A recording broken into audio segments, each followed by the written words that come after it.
Hey guys, so if you're new to our channel, my name is Offensive Neil Dube, currency trader and trading coach at FX Link with my partner Madam CB. So every week we try to let you in into our trading philosophy and our trading style. We give you some of the opportunities that we have on our radar and share with you how we perform technical analysis in order to identify such opportunities. So this week I'll be personally taking a look at the Euro pound, where I'll be looking at a possible long opportunity. So without wasting any further time, let's get straight to the chart. Take a pen and paper, make sure you're ready, and I'll see you back in a minute.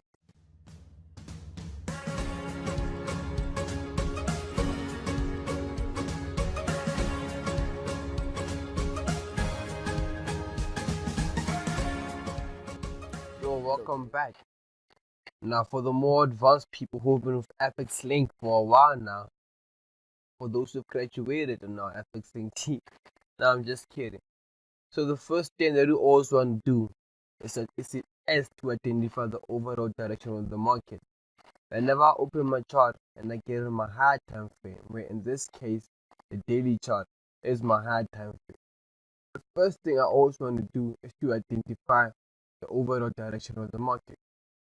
So now let me give you a quick test. Is the market going up or down?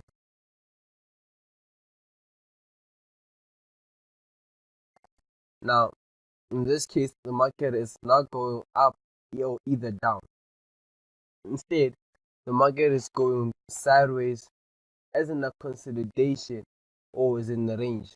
Whatever one you're picking, you're all correct. So in this case, so after answering the question that price action is in a consolidation market, the next thing we want to do is come with a bias that are we buying or selling.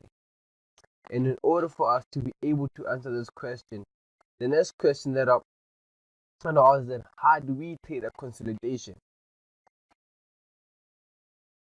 Now, in the consolidation, for those who are new, now I know for those who have been with FX Link for a while now, the PD, this is just easy peasy things to them.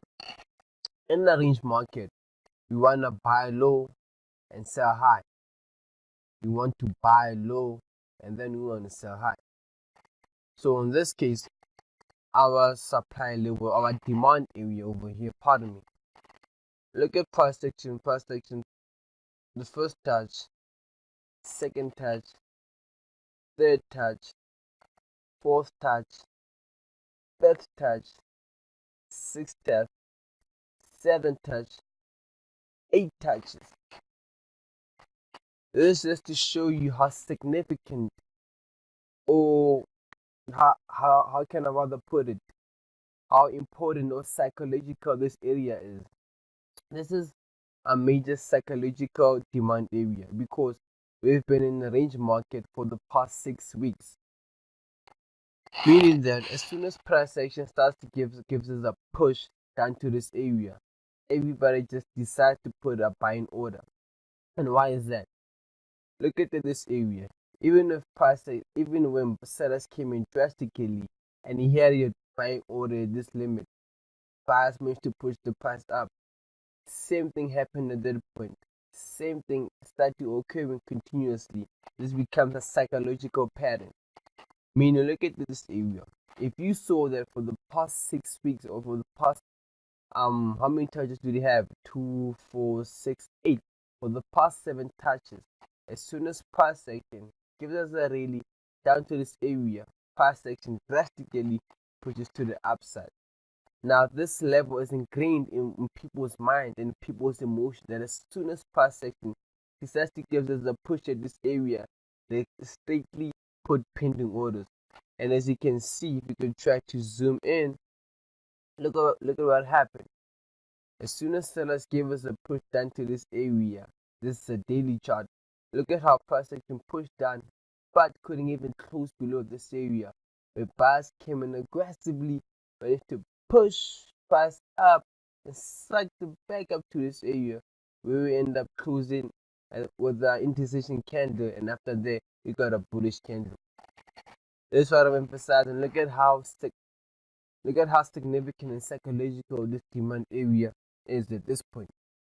Now, so hence a short while ago we just mentioned how we treat a consolidation. We mentioned that we want to buy low and sell high.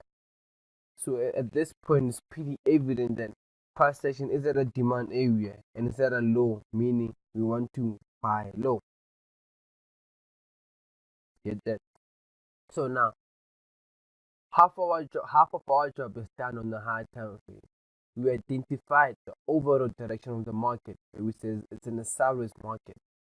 The second question came: how do we then trade a sideways market?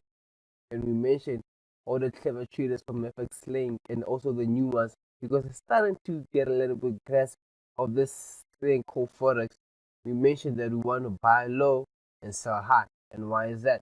Because in a consolidation, we expect pricing to go sideways. As soon as it hits this area, we expect it to go up. As after hitting this area, we expect it to go down.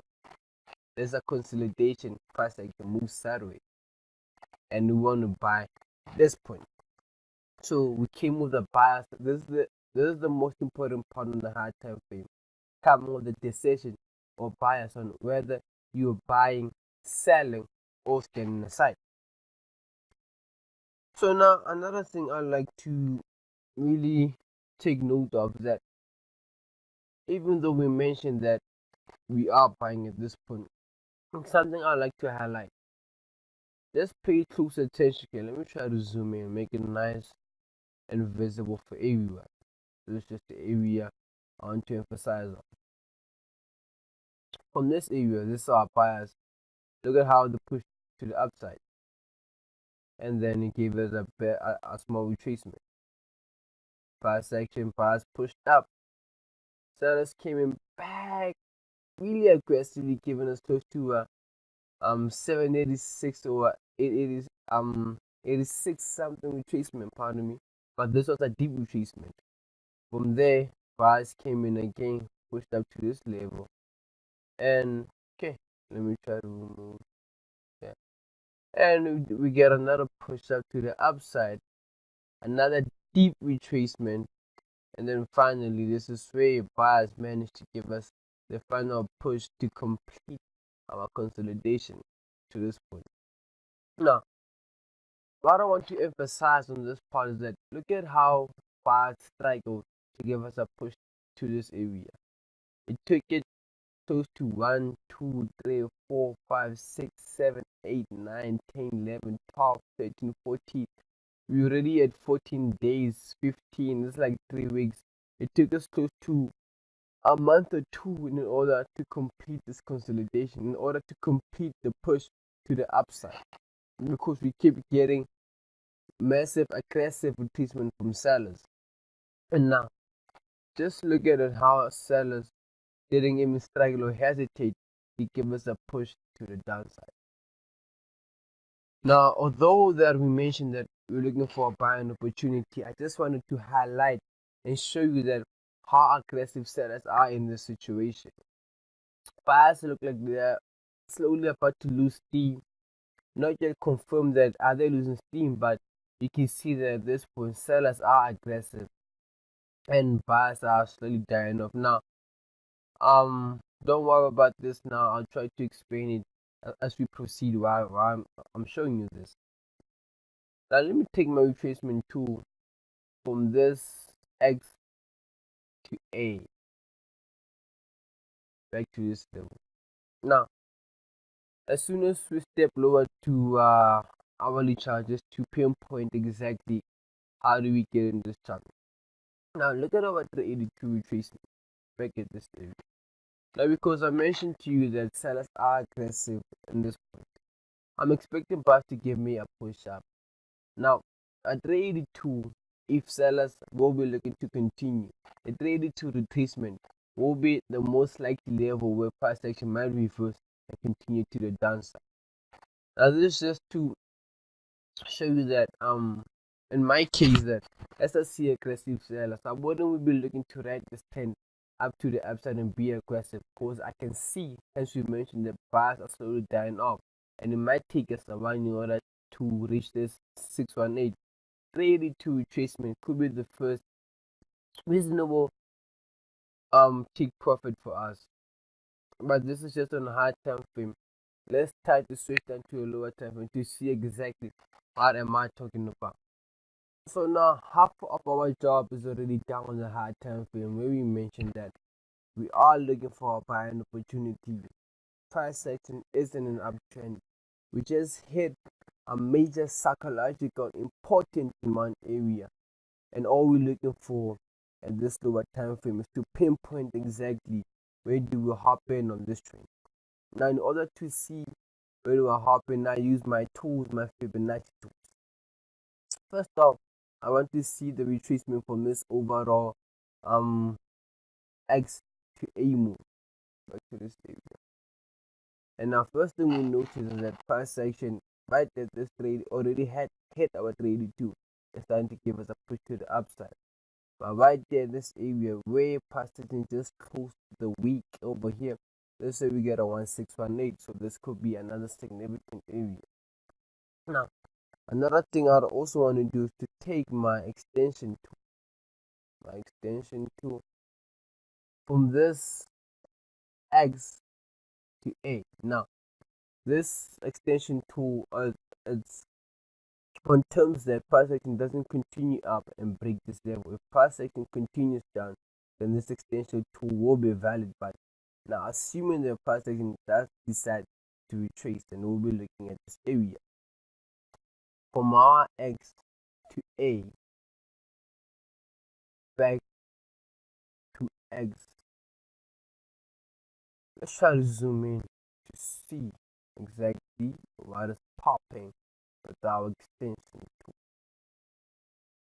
So as you can see, we have a 127 close to where we have our 1618.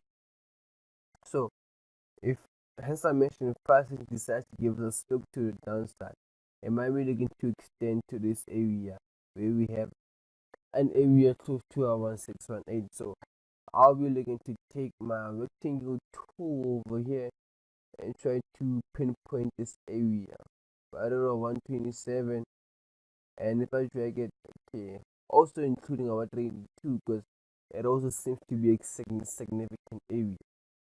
Now, right here, this box, this is my kill zone. This is the area where as soon as price action decides to give me a push somewhere close into this area, this is where I'll be preparing for my long-in opportunity. Of course, as I always mention, week in, week out, there are always certain confirmation that I always look for.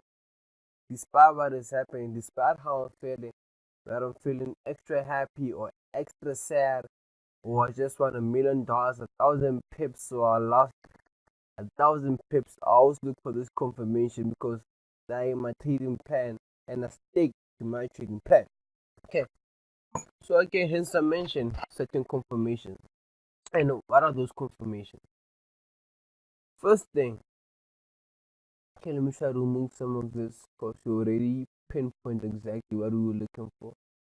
So let's just remove this. So firstly, as soon as price action decides, let's say if it doesn't continue up, decide to give us a push somewhere inside our kill zone. Confirmations I'll be looking for. First off, I'll be looking for a double bottom in this area. Another confirmation will be to get an RSI bullish divergence. Now, if we can take a closer look at our RSI from this area, we have some sort of a bullish divergence because if we could try to do a similar thing on price action, taking a look there, okay, pardon me, now it's highlighted. From this area, price action gives us a swing to the downside, while other sides gives us a slope to the upside. So already we do have a bullish divergence. So the only confirmation, on the last confirmation I'll be waiting for in order for me to take this trade will be pushed to the downside and an oversold. I'll be looking for an oversold and a double bottom this will be my cue to take this trade.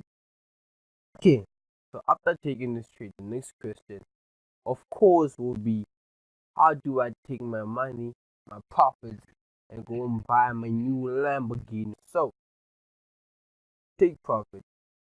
I want to use my fib extension too for my X to A back to X. Now look at where do we get our 127. Do you see our 127 area over here? Look at it as we scroll to the side. Where is that? This is exactly where we had our 382 on the higher time frame. And we mentioned this is the first place we want to take our profit. If you remember quite well on the daily chart, we were talking about the 382, how this could be a nice area to take our take profit and run away from the market. And just to give us further confirmation, this is where we get our 127. This way it's in between our 127 and our 141 extension. So again, this is a significant part for us to decide to take our take profits and not be too greedy and want the total move on the market. Don't be greedy, man. So let's see how this trade will look like.